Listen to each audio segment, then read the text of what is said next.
اللہ فرماتا کہ ولیعفو ولیصفحوا، ان کو چاہیے کہ وہ معاف کر دیں، درگزر سے کام لیں۔ الا تحبون ان یغفر اللہ لکم، کیا تم اس بات کو پسند نہیں کرتے کہ اللہ تعالیٰ تمہیں بخش دے؟ واللہ غفور رحیم، اللہ بخش دینے والا اور رحم دل ہے۔ یہ آیت کریمہ نازل ہوئی حضرت ابوبکر صدیق رضی اللہ تعالیٰ عنہ کے بارے میں۔ حضرت ابوبکر صدیق رضی اللہ تعالیٰ عنہ کی خالہ کے ایک بیٹے تھے، ان کا نام تھا مصعب بن اساسہ، غریب تھے، مسکین تھے، اور یہ بدری صحابی ہیں، غزوہ بدر میں انہوں نے شرکت کی۔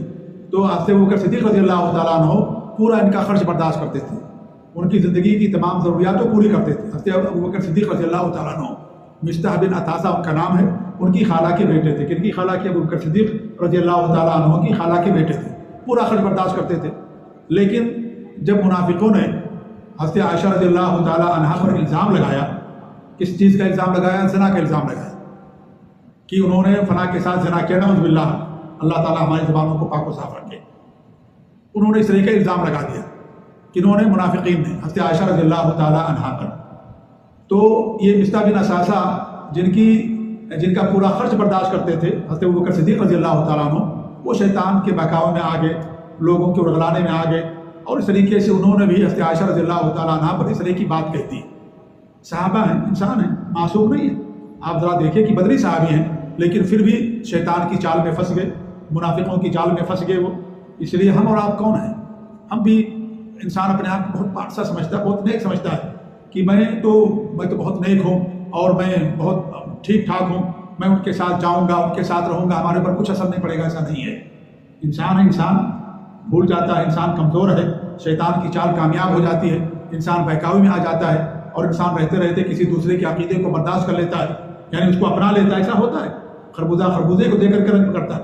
اگر آپ مان لیجیے ایسے لوگوں کے ساتھ رہیں جو بے نمازی ہیں، آپ کہیں میرے اوپر کوئی اثر نہیں پڑے گا، ہم نماز کے پابند ہیں، نماز پڑھتے رہیں گے، سارے بے نمازی ہیں، آپ ایک دن آئے گا کہ آپ بھی نماز چھوڑ دیں گے۔ ہو سکتا ہے ایسا۔ اس لیے کبھی انسان کو اپنے اس پر بھروسہ نہیں ہونا چاہیے، فخر نہیں ہونا چاہیے کہ میں تو بہت پارسا، بہت نیک ہوں، یا میں توحید پر ہوں۔ اب آپ ایسے لوگوں کے ساتھ رہیں جو دن رات شرک کرتے ہیں، قبر پرستی کے اندر، مزار پرستی کے اندر مبتلا ہیں، آپ انہی کے جھلمٹ میں رہیں، انہی کے ساتھ رہیں، انہی کے ساتھ اٹھے بیٹھے سب کچھ کہنے بھائی میری توحید بہت پکی ہے، میں کبھی ایسا نہیں کر سکتا، میں کبھی شرک نہیں کر سکتا۔ نہیں کر سکتے یار، ہو سکتا ہے ان کے ساتھ رہتے رہتے ہو سکتا ہے کوئی شبہ آپ کے دل کے اندر بیٹھ جائے، ان کے بہکاؤ میں آ جائیں، ان کا غلبہ ہے اور زیادہ ہے، آپ ان کے اس میں آ جائیں، ہو سکتا ہے ایسا۔ اب یہ صحابی رسول ہیں، غزوہ بدر میں شرکت کی، ابوبکر صدیق کی خالہ کے بیٹے ہیں، پورا خرچ برداشت کر رہے ہیں، لیکن پھر بھی ان کے بہکاؤ میں آ گئے اور حضرت عائشہ رضی اللہ عنہ کے تعلق سے غلط بات کہہ دی۔ انہوں نے حضرت مصعب بن اساسہ رضی اللہ تعالیٰ عنہ، صحابی رسول ہیں، معصوم نہیں، معصوم صرف انبیاء ہوتے ہیں۔ صحابی سے بھی غلطی ہو سکتی ہے، لیکن ان کی غلطیوں کے مقابلے میں ان کی جو نیکیاں ہیں، ان نیکیوں کی حیثیت سمندر کی ہے، اور ان کی غلطیوں کی حیثیت ایک قطرے کی ہے۔ پانی کے ایک قطرے کی کیا حیثیت ہے سمندر کے سامنے؟ کوئی حیثیت اس کی نہیں۔ ایسے ہی صحابہ کرام سے بھی ہو سکتی غلطی، کیونکہ معصوم نہیں تھے، یہ انسان تھے، انسان سے غلطی ہو سکتی ہے، انبیاء ہی معصوم ہوتے ہیں۔ تو انہوں نے ایسی بات کہہ دی تو ابوبکر صدیق رضی اللہ تعالیٰ عنہ کو غصہ آ گیا، تو انہوں نے قسم کھا لیا کہ اب ہم ان کے اوپر کچھ بھی خرچ نہیں کریں گے، خالہ کے بیٹے کچھ بھی خرچ نہیں کریں گے ان کے اوپر۔ تو اللہ نے سورہ نور کے اندر آیت نازل فرمائی، وَلْيَعْفُوا وَلْيَصْفَحُوا، چاہیے کہ وہ معاف کر دیں، درگزر سے کام لیں۔ کیا تم نہیں چاہتے کہ اللہ تعالیٰ تمہیں معاف کر دے؟ کیا تم نہیں چاہتے؟ ہم چاہتے ہیں، آپ بھی چاہتے ہیں کہ اللہ ہمیں معاف کر دے۔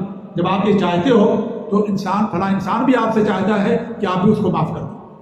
جب یہ آیت کریمہ نازل ہوئی تو ابوبکر صدیق نے کہا، قسم کا کفارہ دیا اور کہا کہ اللہ کے رسول صلی اللہ علیہ وسلم، میں یہ چاہتا ہوں کہ اللہ تعالیٰ مجھے معاف کر دے۔ انہوں نے قسم کفارہ دیا اور اس کے بعد پھر ان پر خرچ کرنے لگے اور ساری ضروریات پوری کرنے لگے۔ کتنا بڑا دل تھا ابوبکر صدیق رضی اللہ عنہ کا۔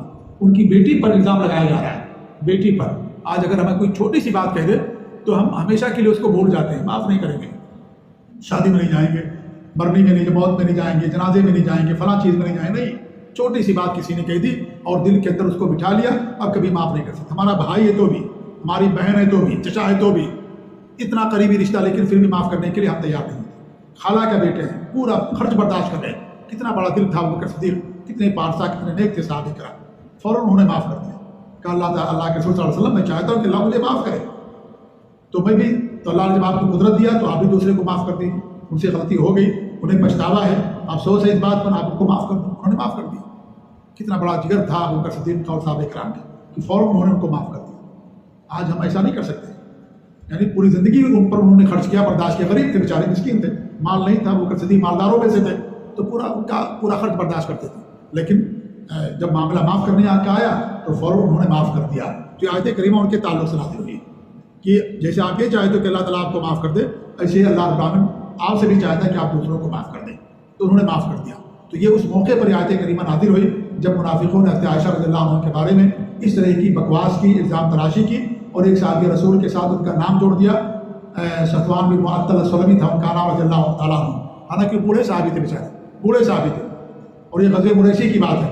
غزوہ مریسی میں ایسا انہوں نے جب وہ غزوے میں حاضر ہوئے تو حضرت عائشہ رضی اللہ تعالیٰ عنہ کا جو ہار تھا وہ گم ہو گیا تھا، اور وہ قضاء حاجت کے لیے گئی تو ان کا ہار گم ہو گیا. پھر دوبارہ گئی اپنے ہار کو تلاش کرنے کے لیے، لیکن جب واپس آتی ہے تو پورا قافلہ نکل گیا ہوتا ہے. کوئی صحابی نہیں بچے، سارے لوگ چلے آئے. ایک صحابی بچے تھے جن کا نام تھا صفوان رضی اللہ تعالیٰ عنہ.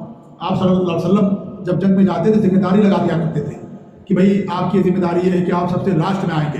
ہو سکتا ہے کوئی رہ گیا ہو، کسی کا سامان چھوٹ گیا ہو، تو آپ سب سے لاسٹ میں آئیں گے اور سامان سمیٹتے ہوئے آئیں گے. کوئی اگر بچ گیا آپ اس کو ساتھ میں لے آئیں گے. تو آپ صلی اللہ علیہ وسلم ہر طرح کی ذمہ داریاں صحابہ کرام کو دیتے تھے. آپ کو کھانا پکانے کی ذمہ داری ہے، آپ کو جاگنے کی ذمہ داری ہے، آپ کو سامان لوڈ کرنے کی ذمہ داری ہے، آپ لکڑیاں جمع کریں گے، آپ سب سے لاسٹ میں آئیں گے، لوگ سوئیں گے، آپ جاگیں گے، سب کی نگرانی کریں گے. آپ ذمہ داری تقسیم کر دیا کرتے تھے. تو اس جنگ میں ذمہ داری جن کی تھی آخر میں آنے کی، ان کا نام تھا صفوان بن معطل السلمی. جب وہ آتے ہیں آخر میں تو دیکھتے ہیں کہ جو ہے حضرت عائشہ رضی اللہ تعالیٰ عنہ تشریف فرما ہے. سارا قافلہ چلا گیا. انہوں نے اپنی اونٹنی بٹھائی اور اس پر بٹھا دیا حضرت عائشہ رضی اللہ تعالیٰ عنہ. اور جب وہ لے کر کے آئے مدینے میں داخل ہوئے، دوپہر کا وقت تھا. منافقوں نے دیکھا تو ان کے ساتھ جو الزام تراشی لگا دی، نعوذ باللہ من ذالک. حضرت عائشہ رضی اللہ تعالیٰ عنہ کا نام ان کے ساتھ جوڑ دیا. بوڑھے صحابی ہیں صفوان بن معطل السلمی رضی اللہ تعالیٰ عنہ، اور وہ دوپہر میں داخل ہو رہے ہیں. یعنی آپ دیکھیں یہ منافقین کو کہ اگر نعوذ باللہ اگر کوئی آدمی اس طرح کا کوئی کام کرتا ہے تو رات کی تنہائی میں آتا ہے اور تاریکی میں داخل ہوتا ہے کہ کوئی کسی کو خبر نہ ہو، کسی کو پتہ نہ چلے. وہ دن کے اجالے میں داخل ہو، دوپہر میں جا رہے ہیں مدینے کے اندر نکیل پکڑ کر کے. صاف دل والے ہیں، صاف ستھرے دل والے، ایمان والے. اور جب منافقوں نے دیکھا ان کی الزام تراشی کر دی. نعوذ باللہ اگر کوئی انسان اس طرح کا کام کرتا خاموشی کے ساتھ تنہائی میں اور پھر تاریکی میں کرتا، اگر کچھ اس طرح کا معاملہ ہوتا تو رات کی تاریکی کا انتظار کرتے کہ تاکہ کسی کو خبر ہی نہ ہو. دن میں جا رہے ہیں وہ اور دن کے اجالے میں داخل ہو رہے ہیں. تو اس طریقے کا جو معاملہ ہے پھر بھی انہوں نے ان کے نام کے ساتھ جو ہے لگا دیا اور اس طریقے سے اڑا دیا. نعوذ باللہ من ذالک. تو کہنے کا مقصد ہے کہ صحابہ کرام بھی ان کے بہکاوے میں آ گئے تھے، انہیں میں سے بھی ثابت تھے.